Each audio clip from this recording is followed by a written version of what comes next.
판사님과 뇌를 바꾸고 싶다.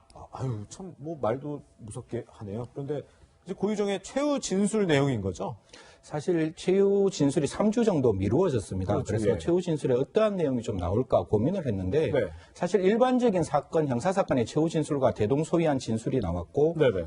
자기의 목숨을 걸겠다, 내 아이를 걸겠다, 제가 믿을 수 있는 건 재판부밖에 없다. 네. 그다음에 한 번만이라도 자료를 훑어봐달라. 그리고 마지막으로 여자가 왜 저랬을까 생각해 주십시오라고 했는데 네네. 사실 최후 진술로 봤을 때는 그냥 일반적인 평이한 진술이고 결국 한마디로 요약하면 나는 우발적인 어떤 살인을 했고 네. 나에게는 충분한 정상 참작하게 할 수 있는 여러 가지 어떤 사정이 있으니까 네네. 좀 선처를 호소해달라라는 의도인 것이고 사실상 범죄에 대한 어떤 잘못했다라고 반성하는 기미는 보이지 않았다 이렇게 종합적으로 평가할 수 있겠습니다. 네. 네, 말씀하셨지만 그러니까 고유정 어제 재판에서도 이거는 그러니까 성폭행을 피하려다 한 우발적인 살인이었고 의부다들은 살해한 적이 없다 이렇게 지금 계속해서 주장하고 있는 거죠. 네네. 사실 그 부분에 대해서는 처음부터 끝까지 고유정 측 변호인이 주장했던 바와 똑같은 진술을 하고 있는데요. 네. 사실 고유정 입장에서는 성폭행을 피하려다가 우발적으로 살인을 했고 네네. 의부다들에 대해서는 전혀 살인하지 않았다. 이 두 가지를 계속 일관적으로 주장하고 있는데 네. 사실 지금까지 나온 여러 가지 증거들을 살펴보면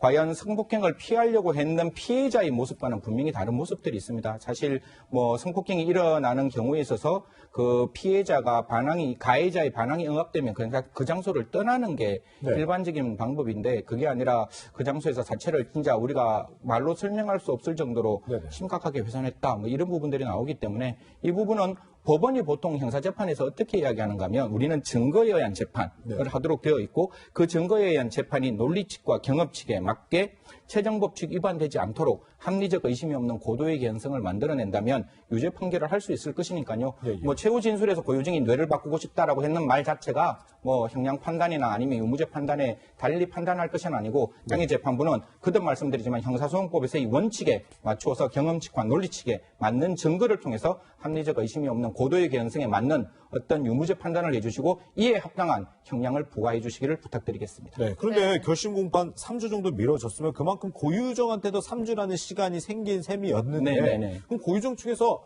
이렇게 우발적이라고 주장하는 증거 같은 거 좀 제시한 게 있어요? 이제 변호인 측에서 이야기를 했는 것 중에 네. 가장 대표적인 게 졸피뎀이라고 예, 예. 저희들이 이제 수면제에 관련된 어떤 이야기를 나왔는데 예, 예. 그걸 직접 졸피뎀을 먹어봤다. 그런데 카레 맛이 완전히 달라졌기 때문에 졸피뎀이 들었는 카레를 먹는 것은 불가능하다. 이렇게 말씀을 주셨는데 네. 사실 저희 집사람이 카레를 만들 때 카레 종류가 달라질 수가 있잖아요. 그렇죠. 달라졌을 때 혹시 이거 카레 종류가 왜 이렇게 달라졌어? 맛이 달라졌어? 이렇게 말할 수 있나요? 저희들은 주는 대로 먹을 수밖에 없는 거잖아요. 아, 그런가요? 당연히 그 의부 지금 사망을 했는 남편의 입장에서는 맛이 좀 달라졌다 할지라도 네네. 그 아이와 같이 있는 입장에서 그 맛이 달라졌다라고 과연 말할 수 있을까? 네. 그는 분명히 의심을 갖고 졸피뎀이 들었는 카레를 먹었을 때 맛이 달라지는 것이지 전혀 거기에 대해서 의심을 갖지 않는 사람은 맛이 조금 이상하다고 할지라도 그것을 먹을 수밖에 없었을까? 그게 일반적인 합리적인 생각이 아닐까? 이렇게 조심스러운 추측을 해보고 있습니다. 네. 네. 또 어제 재판에서 좀 주목이 됐던 게 그러니까 의부다들 사건에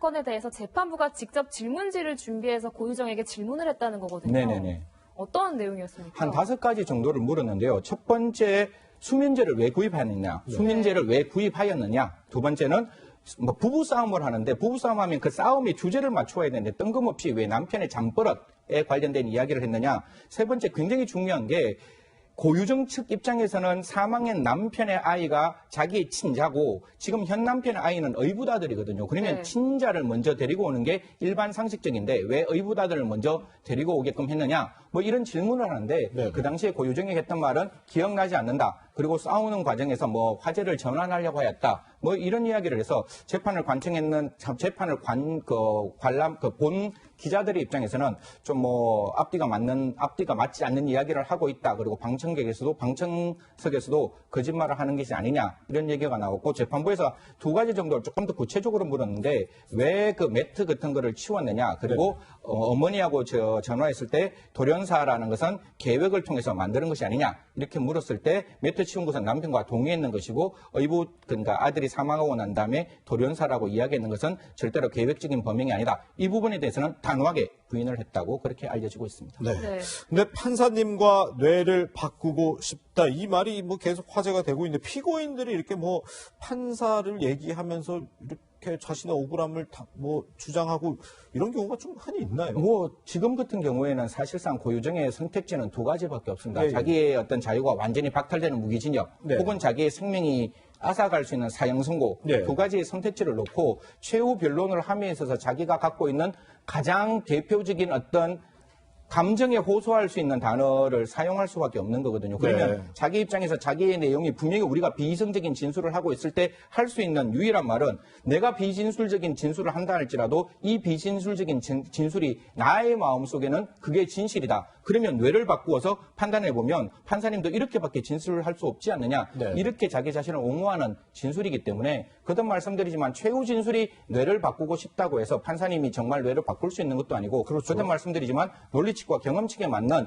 유무죄 판단을 하는 거기 때문에 증거에 따라서 판단하는 것이지 최후의 진술에 따라서 유무죄가 달라지지는 않을 것이라고 확실하게 말씀드릴 수 있습니다. 네. 위원님 앞서 뭐 검찰 고유정에 대해서 사형을 구형했잖아요. 근데 뭐 사실상 우리나라는 사형제 폐지 국가인데 재판부에서 어떤 결정을 내릴지도 좀 궁금하거든요. 이 부분에 대해서는 단 두 가지 정도를 먼저 전제를 깔고 말씀을 드리겠습니다. 첫 네. 번째는 지금 전 남편에 대한 살해한 사실과 네. 의붓 아들에 대한 살인이 둘 다 유죄 판결이 나면 네, 네. 재판부에서도 아마 사형 선고를 하지 않을까라는 조심스러운 추측을 하게 되고요. 네. 둘 중에 한쪽이라도 무죄 판결이 난다면 아마 재판부에서 사형 선고를 하는 것은 좀 부담스럽다고 생각합니다. 그래서 결론적으로 두 사람 다에 대한 살인이 입증이 되고 둘 다에 대해서 유죄가 인정된다면 네. 사형 선고가 날 수 있는 가능성이 있지만 네. 둘 중에 하나만 사형 그러니까 살인이 인정된다면 무기징역 정도가 나오지 않을까 그렇게 생각하고 있습니다. 네. 네, 어제 열린 고유정의 결심 공판 이야기 나눠봤습니다. 위원님과 여기서 인사드리겠습니다. 고맙습니다.